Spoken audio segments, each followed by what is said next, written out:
प्रतियोगी परीक्षाओं की तैयारी करने वाले सभी अभ्यर्थियों को डॉक्टर अंजू टिन्ना का नमस्कार।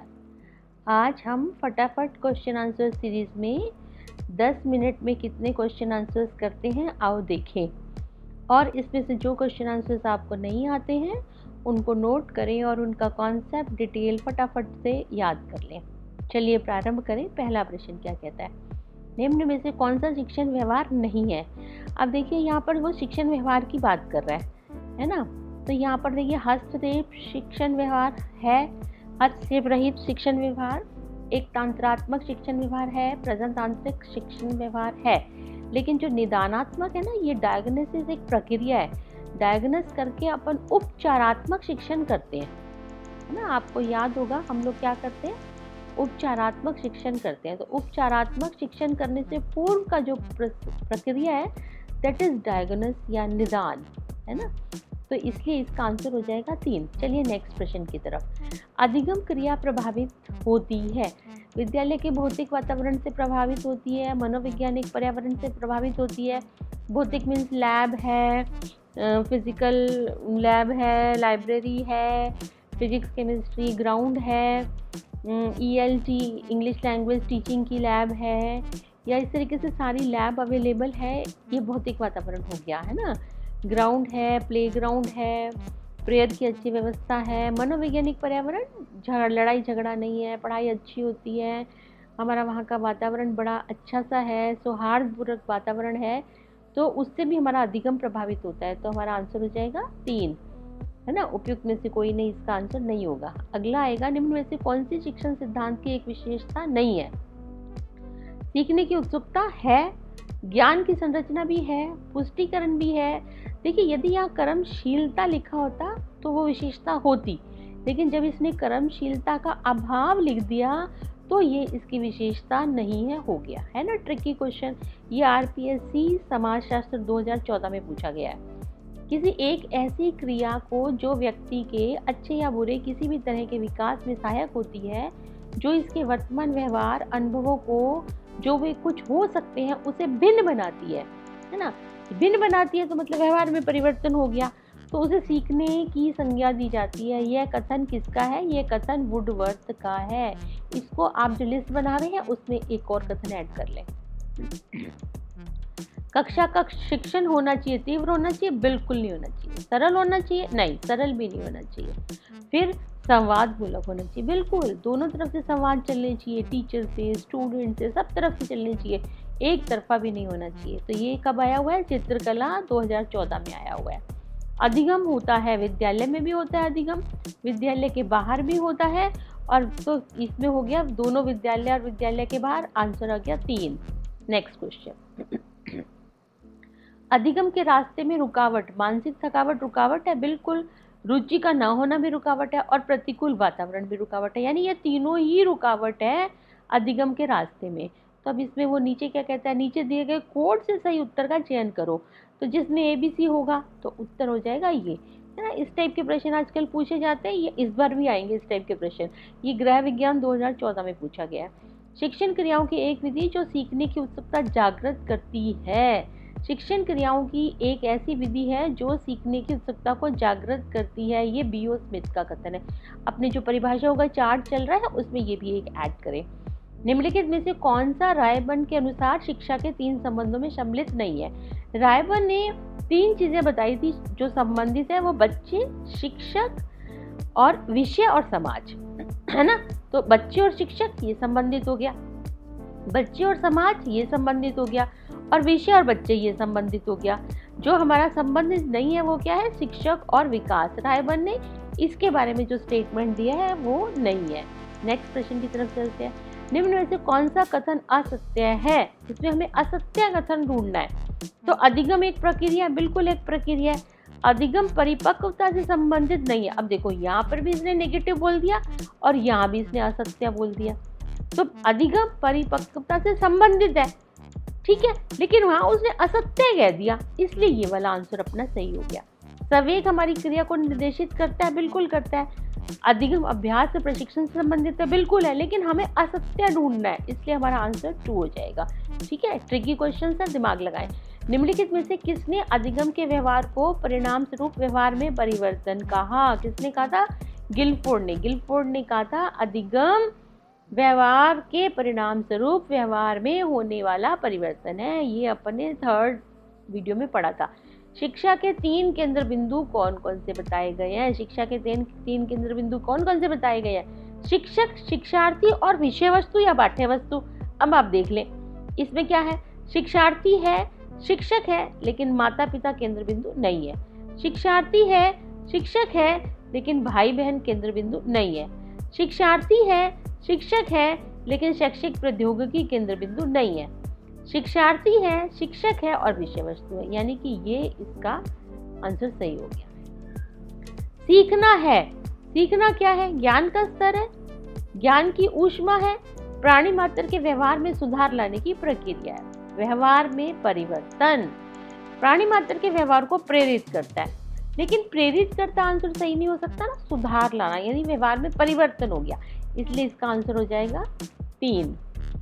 सीखना एक लक्ष्य आधारित है, इसकी सफलता में कुछ कारकों का योगदान होता है, बिल्कुल, इसमें वातावरण योगदान देता है, प्रेरणा योगदान देती है, मानसिक व्यवस्था भी योगदान देता है, तो आंसर हो जाएगा उपयुक्त सभी।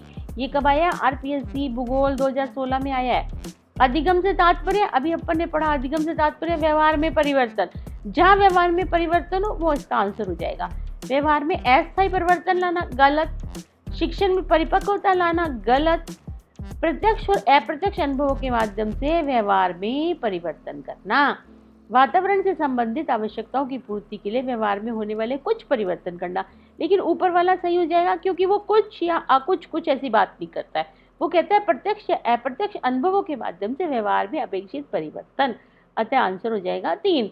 ये आया है आरपीएससी भूगोल 2016 में आया है। नेक्स्ट प्रश्न की तरफ चलते हैं। शिक्षण अधिगम प्रक्रिया के दौरान छात्रों में अधिगम विकास हेतु अध्यापक को क्या करना चाहिए? अध्यापक को शामपट का प्रयोग करना चाहिए, शिक्षण को रोचक बनाना चाहिए, कक्षा में चयनित विद्यार्थियों से प्रश्न पूछना चाहिए या कक्ष में प्रभुत्व अनुशासन रखना चाहिए।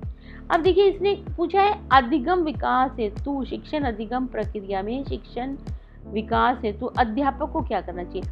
ये सारे ही काम करना चाहिए ना, शामपट का उपयोग भी करना चाहिए उसको, लेकिन शामपट का उपयोग कब, क्यों, किस लिए करना है? शामपट का उपयोग शिक्षण को रोचक बनाने के लिए करना है। प्रश्न पूछना चाहिए, लेकिन प्रश्न क्यों, कब, क्यों पूछना है? रोचक बनाने के लिए पूछना है। प्रभुत्व अनुशासन भी रखना है, क्यों रखना है? क्योंकि शिक्षण को रोचक बनाना है, तो आंसर हो जाएगा रोचक बनाना। ये कब आया है? लोक प्रशासन 2020 में। अब इसमें आपको सारे उत्तर सही लग रहे होंगे, लेकिन सब उसके सहायक कारण है, मेन कारण है शिक्षण को रोचक बनाना। जेबी वॉटसन के अनुसार मनोविज्ञान, वॉटसन ने क्या कहा था? व्यवहार का विज्ञान, मन का, चेतना का, मानसिक अवस्था का नहीं। वॉटसन के टाइम से व्यवहार की बात हुई थी। ये गृह विज्ञान 2016 में आया है। गिलफोर्ड ने बुद्धि का कौन सा आयाम नहीं बताया? गिलफोर्ड ने बुद्धि के 3 आयाम बताए, है ना।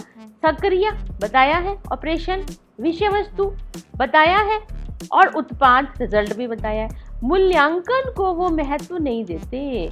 गिलफोर्ड के जो बुद्धि का सिद्धांत है उसमें मूल्यांकन नाम का कोई भी आयाम नहीं है। ऑपरेशन, विषय वस्तु एंड रिजल्ट। ओके। बुद्धि लब्धि शब्द के जनक कौन थे? बुद्धि लब्धि शब्द के जनक स्टर्न थे, विलियम स्टर्न, विलियम स्टर्न। ठीक है। अब देखिए नेक्स्ट क्वेश्चन क्या है? बुद्धि लब्धि का सूत्र किसने दिया? अब दोनों में अंतर है ना। सूत्र की जब बात होगी तो टर्मन लिखना है आपने, लेकिन बुद्धि लब्धि की बात होगी तो स्टर्न लिखना है। ओके। बुद्धि लब्धि शब्द का जनक स्टर्न ने दिया था, लेकिन सूत्र किसने दिया था? टर्मन ने दिया था। ओके। बुद्धि के स्रोत आनुवंशिकी प्रभावित करती है, अधिगम का परिणाम प्रभावित करता है, वातावरण के साथ अंतरक्रिया प्रभावित करती है, तो आंसर हो जाएगा उपयुक्त सभी। नेक्स्ट प्रश्न की तरफ चलते हैं। बुद्धि का द्विकारक सिद्धांत किसने दिया? देखिए, बुद्धि के 3 सिद्धांत आपने पढ़े होंगे, एक कारक, द्विकारक, बहुकारक। तो जो द्विकारक सिद्धांत था वो स्पीयरमैन ने दिया था। ठीक है। इसको भी हम लोग, बुद्धि के सिद्धांतों को भी हम दोबारा से एक वीडियो में पढ़ेंगे। बुद्धि का वैज्ञानिक मापन सर्वप्रथम किसने किया था? बीने, स्टीफन बीने ने सबसे पहले बुद्धि के वैज्ञानिक मापन की बात की थी। मानसिक आयु के संप्रत्यय को किसने महत्वहीन समझा गया? किसमें महत्वहीन समझा गया? आप बता दें। बुद्धि लब्धि में मानसिक आयु की बात होती है, कुशलता सूचकांक में भी बुद्धि लब्धि की मानसिक आयु की बात होती है, और प्राप्तांक में भी मानसिक आयु की बात होती है। ये कहता है महत्वहीन, ये कहता है किसको महत्वहीन समझा गया? तो विचलन बुद्धि में बुद्धि मानसिक लब्धि की कोई भी बात नहीं होती। आंसर 2 फिर से समझ ले। मानसिक आयु के संप्रत्यय को किसमें महत्वहीन समझा गया? मानसिक आयु बुद्धि लब्धि में महत्व है, कुशलता सूचकांक में मानसिक आयु का महत्व है, मानव प्राप्तांक में मानसिक आयु का महत्व है, किसमें नहीं है? विचलन बुद्धि में। विचलन बुद्धि में मानसिक आयु का संप्रत्यय का महत्व नहीं है। एक बालिका की मानसिक आयु 10 वर्ष है, वास्तविक आयु 8 वर्ष है। बालिका की बुद्धि लब्धि क्या होगी? आपको फॉर्मूला याद हो तो mental age divided by chronological age into 100 है ना। Mental age divided by chronological age और इनटू 100 इंटू 100। अब हमारा क्या है? मेंटल एज कितनी है? 10। 10 इंटू 100 कितना होगा? 1000। 1000 डिवाइडेड बाय मानसिक आयु क्रोनिकल, वास्तविक आयु क्रोनिकल एज कितनी है? 8। तो 1000 डिवाइडेड बाय 8, यहाँ पर हो जाएगा 1000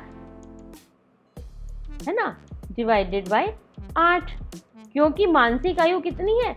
10 है ना। तो ये फॉर्मूले में क्या आएगा?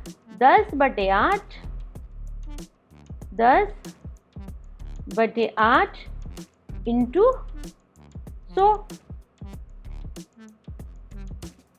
इंटू क्या हो जाएगा? 100। तो 1000/8 आंसर हो जाएगा 125।